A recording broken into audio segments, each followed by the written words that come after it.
अस्सलाम वालेकुम, this is Abdul welcome again our YouTube channel Guru of MCQs। अॼु जो असांजो टॉपिक आहे त टालपुरनि जो दौरु। त टालपुरनि जो दौरु जेको आहे ऐं जो हुनजो टाइम पीरियड जेको आहे 1782 खां वठी 1843 ताईं आहे। त असां टालपुरनि जे दौर खां पहिरियां असां आरगुननि ऐं सुमरनि ऐं कलोननि जे दौर जे बारे में डिस्कस करे चुका आहियूं। त टालपुर जेको आहे कलोननि जे दौर खां पोइ आया हुया। त उन कलोननि खां हुकूमत कसे करे त मियां अब्दुल नबी साहिबु हुयो जंहिं खां टालपुरनि हुकूमत कसी हुई। त पोइ सिंध ते हुकूमत कई हुई। त टालपुरनि खां बाद में वरी जेको दौरु आहे 1843 खां वठी 1947 ताईं, त उहो वरी अंग्रेज़नि जो दौरु आहे।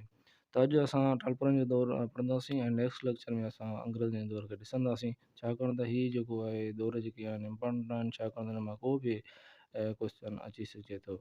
त SSC टेस्ट में जेका सिंध पब्लिक सर्विस कमीशन में अप्रैल में बि वठण वारी आहे। त अॼु जो असांजो पहिरियों सुवालु आहे त कलोननि जी कहिड़ी हुकुमरान खां टालपुरनि हुकूमत हासिलु कई हुई। त मियां अब्दुल नबी हुयो, मियां सरफराज़ हुयो, मियां ग़ुलाम नबी हुयो, या मियां मोहम्मद मुराद ख़ान हुयो। त इन जो जेको सही ऑप्शन थींदो त उहो थींदो पहिरियों मियां अब्दुल नबी कलोननि जे दौर जो आख़िरी हुकुमरान हुयो जंहिंखां टालपुरनि जेको हुकूमत खसे करे सिंध ते हुकूमत स्टार्ट कई। ॿियो सुवालु आहे त टालपुरनि ऐं कलोननि जे विच में आख़िरी जंग 1782 में कहिड़े मैदान ते लॻी हुई। त उहा मियाणी ते लॻी हुई, हलाणी ते लॻी हुई, दुबी में लॻी या कोडजी में लॻी। त उनजो जेको सही ऑप्शन थींदो उहो हलाणी में लॻी हुई। त आख़िरी जंग जेका हुई टालपुरनि ऐं कलोननि जे विच में। असांजो जो टियों सुवालु आहे त फतह खां पोइ टालपुरनि सिंध खे केतिरनि साल जेको आहे केतिरनि हिसनि में विरायो। माना जॾहिं हिननि सिंध जी फतह कई हुई, कलोननि खां हुकूमत कसी हुई, त सिंध खे केतिरनि हिसनि में विरायो हुयो। त हिननि हिकु हिसे में, ॿिनि हिसनि में, टिनि हिसनि में, चइनि हिसनि में। त हिननि टिनि हिसनि में जेको आहे सिंध खे विरायो हुयो। चोथों सुवालु आहे त जन टालपुरनि हैदराबाद खे गादी बणायो, उन्हनि खे छा चयो वेंदो आहे। शादाणी, सोराबाणी, मलकाणी ऐं हैदराबादी। त हिन जो पहिरियों ऑप्शन 1 जेको आहे सही थींदो, शादादाणी उनजो पहिरियों ऑप्शन। ॿियो पंजो सुवालु असांजो आहे त जन टालपुरनि खैरपर खे गादी बणायो, उन्हनि खे छा चयो वेंदो आहे। त शादादाणी, सोराबाणी, मलकाणी, खैरपुरी। त हिन जो को सही ऑप्शन आहे त सोराबाणी। चों सुवालु आहे त जन टालपुरनि मीरपुर ख़ासि खे गादी बणायो, उन्हनि खे कहिड़ा टालपुर सॾियो वेंदो आहे। त शादादाणी, सोराबाणी, मलकाणी ऐं मीरपुरी। त उनजो जेको सही ऑप्शन थींदो उहो थींदो मलकाणी। उनखे असां मलकाणी चवंदा आहियूं। सतों सुवालु असांजो आहे त टालपुर कहिड़े लक़ब सां सॾिया वेंदा हुया। जाम सां, मियां सां, शाह सां या मीर सां। त इन्हनि खे मीरनि जे लक़ब सां जेको आहे टालपुरनि खे यादि कयो वेंदो आहे। असांजो अॼु 8हों सुवालु आहे त टालपुर दौर में कहिड़ी तारीख़ शाइरी में उरूज ते पहुती। त अरूज़ी शाइरी हुई, मज़हबी शाइरी हुई, रोमनाई शाइरी हुई, त वजूदी शाइरी हुई। त हिननि जो को सही ऑप्शन आहे त उहा अरूज़ी शाइरी हुई जेका उरूज ते पहुती हुई। ॿियो असांजो सुवालु आहे त मरसिया गोई जो बाक़ाइदे बुनियादु कहिड़े दौर में थियो। अंग्रेज़नि जे दौर में, उमरनि जे दौर में, समन जे दौर में, टालपुरनि जे दौर में। त हिन जो सही ऑप्शन थींदो टालपुरनि जे दौर में जेको आहे स्टार्ट थियो हुयो। ॾहों सुवालु असांजो टालपुर दौर में सर केॾारे में रज़मिया ऐं क़ौम परस्ती वारी शाइरी जो रुझान कंहिं विधो हुयो। त सचल सरमस्त हुयो, हमल फ़क़ीर हुयो, ख़लीफ़ो नबी बख़्श हुयो, या अख़ून अज़ीज़ुल्लाह हुयो। त हिन जो को सही ऑप्शन आहे त ख़लीफ़ो नबी बख़्श हुयो।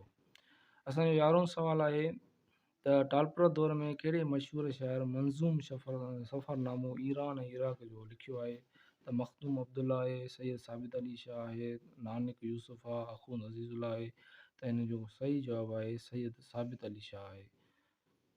ॿियो असांजो सुवालु आहे 12हों नंबर त सिंधी अदब में किसा गोई बाक़ाइदे फ़न जी सूरत में कहिड़े दौर में हासिलु कई। कलोननि जे दौर में, टालपुरनि जे दौर में, अंग्रेज़नि जे दौर में, पाकिस्तानी दौर में। त इहो इन जो को सही ऑप्शन थींदो किसा गोई जो जेको बाक़ाइदे आगाज़ जेको स्टार्ट थियो त उहो टालपुरनि जे दौर खां स्टार्ट थियो हुयो। ॿियो असांजो 13हों सुवालु आहे सिंधी शाइरीअ में मनासरा हज गोई बाक़ाइदे कहिड़े दौर में जेको आहे असांखे मिले थी। त उहो आरगुननि जो दौरु आहे, तुर्खाननि जो दौरु आहे, कलोड़नि जो दौरु आहे, या टालपुरनि जो दौरु आहे। त हिन जो सही ऑप्शन चोथों थींदो टालपुरनि जो दौरु आहे। इल्मु अदब जे लिहाज़ खां टालपुरनि जे दौर खे छा चयो वेंदो आहे। मिसाली दौरु चयो वेंदो आहे, इम्तियाज़ी दौरु चयो वेंदो आहे, सुनहरी दौरु चयो वेंदो आहे, या तामीरी दौरु चयो वेंदो आहे। त इनखे इल्मु अदब जे हिसाब सां असां हिनखे मिसाली दौरु चवंदा आहियूं। त सुनहरी दौरु जेको आहे असां कलोड़नि जे दौर खे असां चयो वेंदो आहे। 15 असांजो सुवालु आहे त टालपुरनि जे दौर में सिंध जी सरकारी ज़बान जेका कहिड़ी हुई? त अरबी हुई, सराइकी हुई, सिंधी हुई या फ़ारसी हुई? त हिन जो सही ऑप्शन थींदो त उहो फ़ारसी, चोथों नंबर। असांजो 16 सुवालु आहे त टालपुरनि जे दौर जो वॾे में वॾो जेको आहे शाइर कहिड़ो आहे? नानक यूसुफ, सचल सरमस्त, सामी, सैयद साबित अली शाह। त हिन जो सचल सरमस्त जेको आहे वॾे में वॾो शाइर आहे। त सामी सैयद साबित अली शाह बि मीरनि ऐं टालपुरनि जे दौर सां तालुक़ु रखनि था, पर वॾे में वॾो जेको शाइर हुयो सचल सरमस्त हो। जीअं कलोड़नि जो वॾे में वॾो शाइर जेको आहे भिटई साहिबु आहे। असांजो 17 सुवालु आहे त टालपुरनि जे दौर में किसा गोई बाक़ाइदे फ़न जी शिकिल इख़्तियार कई। उहा रोमनाई किसा गोई हुई, रज़मिया किसा गोई हुई, या क्लासिकी हुई, या मंज़ूम हुई? त इन जो टियों ऑप्शन सही थींदो, क्लासिकी किसा गोई जेका हुई टालपुरनि जे दौर में बाक़ाइदे स्टार्ट थी।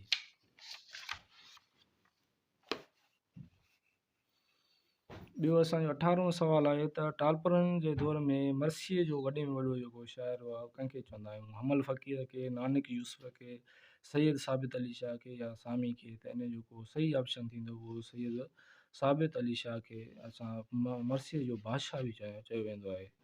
टालपुर दौर जे अदब जी कहिड़ी ज़बान जो तमामु घणो असरु हुयो? त उहो अरबी ज़बान हुई, उर्दू हुई, सराइकी हुई, या फ़ारसी हुई? छाकाणि त टालपुरनि जे दौर में जेका हुई सरकारी ज़बान हुई फ़ारसी हुई, त इन में फ़ारसी ज़बान जो तमामु घणो असरु हुयो टालपुरनि जे दौर में। असांजो 20 सुवालु आहे त टालपुर दौर में झूलणो ऐं घड़ोली सनफ़ जो बुनियादु जेको आहे कंहिं विधो हुयो? सचर सरमस्त विधो हुयो, हमल फ़क़ीर हुयो, नानक यूसुफ हुयो, सामी हुयो? त छाकाणि त तमामु काफ़ी झूलणो घरोड़े ते तमामु सचर सरमस्त जेको आहे तमामु घणो कमु कयो, त इन जो पहिरियों ऑप्शन सही थींदो। टालपुर दौर में क़ुर शरीफ़ जो नसरी तर्जुमो कंहिं कयो? ख़लीफ़ो नबी बख़्श, अख़ूंद अज़ीज़ुल्लाह, मीर नसीर ख़ान, हाफ़िज़ तेवाणी? त इन जो सही ऑप्शन थींदो उहो अख़ूंद अज़ीज़ुल्लाह थींदो, जंहिं क़ुर शरीफ़ जो नसरी जेको आहे तर्जुमो कयो। ऐं क़ुर शरीफ़ जो जेको आहे मंज़ूम जेको तर्जुमो कयो त उहो अहमद मला साहिबु हुयो। ॿियो 22 सुवालु आहे त टालपुरनि जे दौर में अल्फ़ इशबा जो क़ाबिल ज़िक्र शाइर केरु आहे? त दुलबत, सूफ़ी, हमल फ़क़ीर, नानक यूसुफ, या ख़ैर शाह? त इन जो सही ऑप्शन चोथों थींदो, ख़ैर शाह। 23 असांजो आहे त नानक यूसुफ जी मज़ार घंबड़ तालुके जे कहिड़े ॻोठ में वाक़ई आहे? अगड़ा में, दराज़ा में, राणीपुर में, या खड़ा में? त अगड़ा में जेको आहे इन जी क़बर नानक यूसुफ जी घंबड़ जे तालुके अगड़ा में आहे।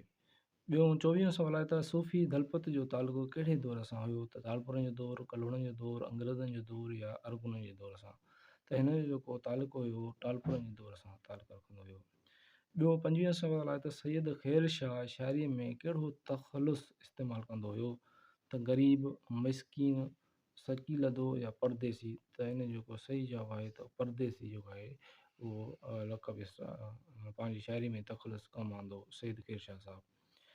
26 सुवालु आहे त टालपुर दौर जो कहिड़ो किसा गो शाइर अखियुनि जे नूर खां महरूम हुयो? त सदरुद्दीन चारण साहिबु, सिरो फ़क़ीर साहिबु, हाफ़िज़ तेवणो, या अख़ूंद मोहम्मद बचल? त हाफ़िज़ तेवणो जेको आहे उहो अखियुनि खां छाकाणि त अखियुनि खां महरूम हुयो। ॿियो 27 सुवालु आहे त टालपुर दौर में सिंध जी सरकारी ऐं दफ़्तरी ॿोली कहिड़ी हुई? त फ़ारसी हुई, अरबी हुई, सिंधी हुई, या सिंधी ऐं फ़ारसी हुई? त इन जो सही जवाबु आहे त फ़ारसी हुई। असांजो ॿियो 28 सुवालु